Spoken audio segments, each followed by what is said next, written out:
Hello friends, welcome to Panisha Tutor. In this video, we are going to discuss business statistics along with some important MCQs. So we will discuss first of all some of the important topics that are to be done in statistics. So very first topic is measures of central tendency, properties of correlation and regression, probability distributions. और इस probability distribution में हम 3 types की बात करेंगे.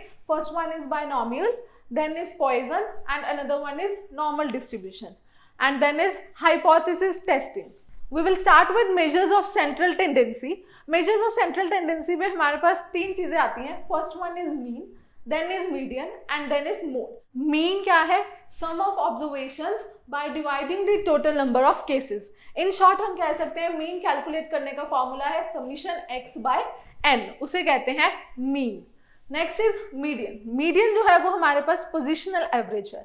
Median जो है वो एक मिड वैल्यू होती है सीरीज की. जैसे कि बात करें अगर हमारे पास 3 नंबर्स हैं दैट आर 1, 4 एंड 7. सो इन 3 की बात करें, 3 नंबर्स गिवन है, इसमें से मीडियन कौन सा होगा? तो मीडियन जो होगा वो हमारी मिड वैल्यू होती है. Here it is 4. सो जो मीडियन है वो हमारी इधर होगी 4. Next is mode. मोड भी हमारी पोजिशनल एवरेज है. मोड क्या होती है? कोई भी सीरीज में जो सबसे ज्यादा वैल्यू अकर्ड होती है, means most frequently occurring value in the series is mode. बात करें हम एग्जांपल की तो देखते हैं जैसे कि 6, 7, 6, 8, 10, 6. ये हमारे पास सीरीज गिवन है तो हमें इसमें से बताना है कि हमारा मोड कौन सा है. सो इसमें जो मोस्ट फ्रीक्वेंटली वैल्यू रिपीट हो रही है वो है 6. That is here 6, here 6, here 6. So 3 times हमारे पास 6 आ रहा है तो उसे हम कहेंगे मोड. मोड हमारा क्या है? 6. अब हम डिस्कस करने जा रहे हैं properties of correlation. Properties of correlation में हम सबसे पहली प्रॉपर्टी पढ़ेंगे Karl Pearson's coefficient of correlation lies between -1 to +1. ध्यान देना है हमें इधर, जो इसकी कार्ल पियर्सन्स की कोएफिशिएंट की कोरिलेशन की वैल्यू है वो लाई करती है -1 to +1 के बीच. That is it can not be less than -1 and it can not be more than +1. Next property है coefficient of correlation is independent to change in origin and change in scale. Means अगर हम coefficient of correlation में कुछ भी plus, minus, multiply या फिर divide करते हैं तो उसकी वैल्यू, कोरिलेशन कोएफिशिएंट की वैल्यू चेंज नहीं होगी. नेक्स्ट प्रॉपर्टी है geometric mean of regression coefficient. जो कोरिलेशन कोएफिशिएंट है वो हमारे पास रिग्रेशन कोएफिशिएंट्स का ज्योमेट्रिक मीन है और इसका फॉर्मूला है √bxy into byx. Next property है when x and y are independent then r is 0. जब x और y इंडिपेंडेंट होंगे तो कोरिलेशन कोएफिशिएंट 0 होगा. Next property is r is symmetric. r जो है कोरिलेशन कोएफिशिएंट सिमेट्रिक होगा. दैट इज अगर हम r x y ले रहे हैं, अगर r y x ले रहे हैं, दोनों सेम होंगे. There is no difference between r x y and r y x. Next is coefficient of correlation measures only linear relationship between x and y. Correlation coefficient हमें सिर्फ और सिर्फ linear relationship बताएगा 2 variables जो कि हमारे x and y हैं उनके बीच में. Next is mathematical sign of correlation coefficient is same as that of regression coefficient. जो mathematical sign है correlation coefficient का वही regression coefficient का mathematical sign भी रहेगा. अगर हम बात करें हमारा rxy जो है वो पॉजिटिव है तो हमारे पास regression coefficient bxy भी जो है वो पॉजिटिव होगा. अगर हम कहें हमारा rxy नेगेटिव है तो हमारा जो regression coefficient bxy है वो भी नेगेटिव होगा. मीन्स इनके mathematical sign जो है वो सेम रहेंगे. Before discussing further, I would like to share with you all, you can join Panisha Tutor for online, offline or video courses for UGC, NET or JRF in paper 1, Commerce, Management, Life Sciences, Economics. For any query, you can call us or mail us at panishiatutor.com. अब हम बात करेंगे hypothesis की. Hypothesis क्या है? ये एक tentative proposition है. मींस ये एक एडुकेटेड गेस है किसी भी फिनोमिनन के बेसिस पे. मींस हाइपोथेसिस क्या है? ये एक एजम्पशन है जो कि हम किसी एविडेंस के बेसिस पे लेते हैं.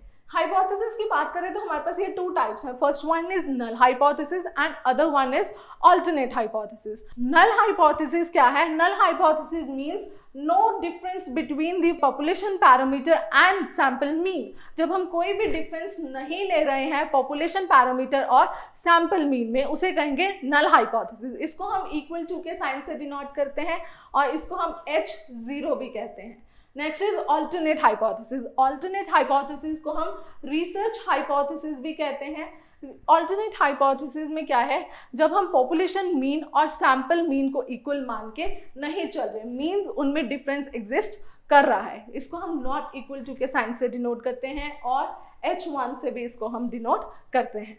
अब हम बात करेंगे हाइपोथेसिस टेस्ट की. हाइपोथेसिस टेस्ट करने के लिए हमारे पास दो टाइप्स ऑफ मेन टेस्ट हैं, वो है parametric test and another one is non parametric test. Parametric test की बात करें तो ये वो टेस्ट हैं जो कि पॉपुलेशन पैरामीटर्स के बारे में अजम्पशंस लेते हैं, और अगर नॉन पैरामीट्रिक टेस्ट की बात करें तो ये वो टेस्ट हैं जिसमें हम कोई भी पॉपुलेशन पैरामीटर की अजम्पशन नहीं लेते. नेक्स्ट इज पैरामीट्रिक टेस्ट जो है वो हम स्मॉल सैंपल्स के लिए यूज करते हैं, और जो नॉन पैरामीट्रिक टेस्ट है वो हम लार्ज सैंपल्स के लिए यूज करते हैं. नेक्स्ट पैरामीट्रिक टेस्ट जो है वो नॉमिनल और ऑर्डिनल स्केल के लिए यूज होते हैं, और जो नॉन पैरामीट्रिक टेस्ट है वो इंटरवल और रेशो स्केल के लिए यूज होते हैं. फॉर इंस्टेंस हम पैरामीट्रिक टेस्ट की बात करें तो इसमें हमारे पास आते हैं T test, one way ANOVA. ANOVA क्या है? Analysis of variance. और अगर नॉन पैरामीट्रिक टेस्ट की बात करें इसमें हमारे पास आते हैं Kruskal Wallis test, Mann Whitney test etcetera. Now we will discuss some important MCQs of business statistics. Our very first question is, in a unimodal and symmetric distribution, the relationship between averages is. अगर हम unimodal और symmetric distribution की बात करें तो averages के बीच जो है वो relation कैसा रहेगा? Unimodal distribution वो distribution है जो कि single peaked होती है, that is this way. इसको हम कहते हैं unimodal distribution. So answer for this question is option number C. That is mean is equal to median is equal to mode. Unimodal distribution में हमारी तीनों averages mean, median और mode equal होती हैं. Next question is, in the regression equation x is equal to a plus by, the x is called. अगर हमारे पास जो regression equation given है x is equal to a plus by, तो इसमें हम x को क्या कहेंगे? Independent variable, option B dependent variable, option C qualitative variable, option D none of the above. So answer for this is option number B, that is dependent variable. जो भी हमारे पास regression equation given होगी उसमें जो भी left side पे होगा वो हमेशा हमारा डिपेंडेंट वेरिएबल रहेगा. Next question is, when the regression line passes through the origin, then जब हमारी regression line origin से पास करेगी तो क्या होगा? हम देख सकते हैं डायग्राम में हमारी regression line जो है वो 0 से पास हो रही है, तो तब क्या होगा? हमारा इंटरसेप्ट जो है वो 0 हो जाएगा. Next is, which method is known as product movement method? कौन से मेथड को हम product movement method भी कहते हैं? Option A is Karl Pearson's coefficient of correlation, option B is Spearman rank correlation, option C is concurrent deviation method and option D is none of the above. तो जिस method को हम product movement method भी कहते हैं वो है option number A, that is Karl Pearson's coefficient correlation. Next question is, which one of the following statement is false? इनमें से कौन सी स्टेटमेंट जो है वो फॉल्स है?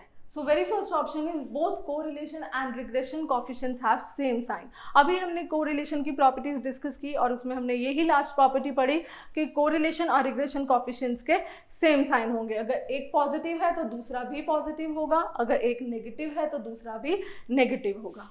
नेक्स्ट ऑप्शन है, arithmetic mean of the regression coefficient is always more than the correlation coefficient. Next is, regression coefficient are independent of both origin and scale. regression coefficient जो है वो independent है origin and scale के.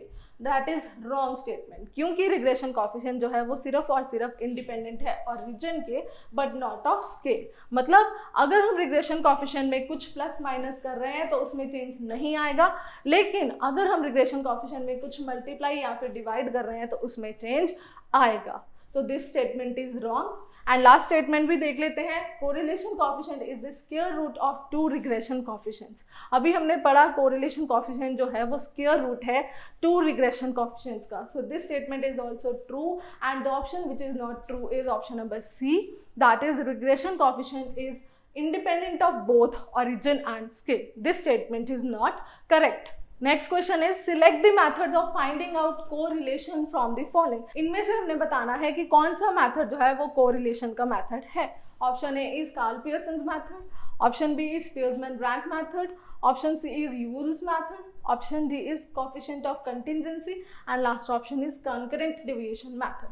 सो जो correlation coefficient के methods हैं वो है option number C, that is A, B and E. A, B and E कौन से मेथड है? Karl Pearson's method, Spearman rank method and concurrent deviation method. ये मेथड जो है वो हमारी कोरिलेशन कोएफिशिएंट में हेल्प करते हैं. Next is which of the following is not the characteristic of normal distribution.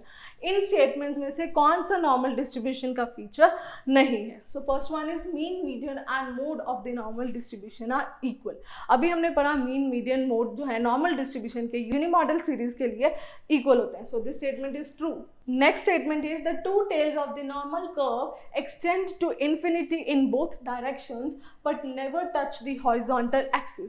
जो नॉर्मल डिस्ट्रीब्यूशन की कर्व है जो है इन्फिनिटी तक एक्सटेंड करती है दोनों डायरेक्शंस में, बट कभी भी हॉरिजॉन्टल एक्सिस को, ये वाली एक्सिस को टच नहीं करती. This statement is also true.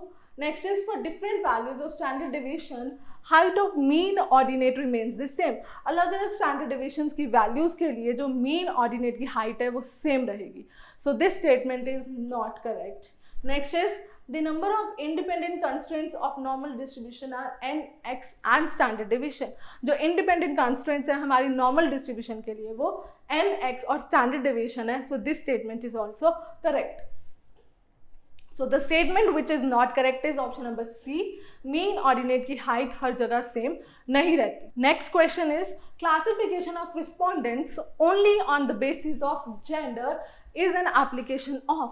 जो हम क्लासीफाई करते हैं जेंडर के बेसिस पे वो कौन से स्केल की क्लासिफिकेशन है?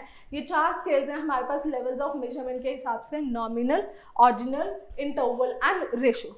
सो जिसको हम सिर्फ और सिर्फ क्लासीफाई कर सकते हैं on the basis of gender, उसको हम कहेंगे वो हमारा है नॉमिनल स्केल. क्यों? क्योंकि हमने अभी पढ़ा नॉमिनल स्केल को हम सिर्फ और सिर्फ क्लासीफाई कर सकते हैं, इसको हम रैंक नहीं कर सकते, इक्वल इंटरवल्स नहीं असाइन कर सकते और ना ही इसकी एब्सोल्यूट जीरो वैल्यू है. so, सिर्फ और सिर्फ हम इसको क्लासीफाई कर सकते हैं जेंडर के बेसिस पे कि वो मेल है या फीमेल है, तो उसको हम कहेंगे nominal scale. If the population is heterogeneous, which one of the following probability sample methods is more appropriate? अगर हमारी population heterogeneous है तो इनमें से कौन सा method जो है वो ज़्यादा appropriate रहेगा? So answer for this is stratified sampling. अगर हमारी पॉपुलेशन हेट्रोजीनियस है, जैसे हम स्क्रीन पे देख सकते हैं, इधर हमारे पास 3 काइंड्स ऑफ पॉपुलेशन है, एक ग्रे कलर की, एक ग्रीन कलर की, एक डार्क ग्रीन कलर की.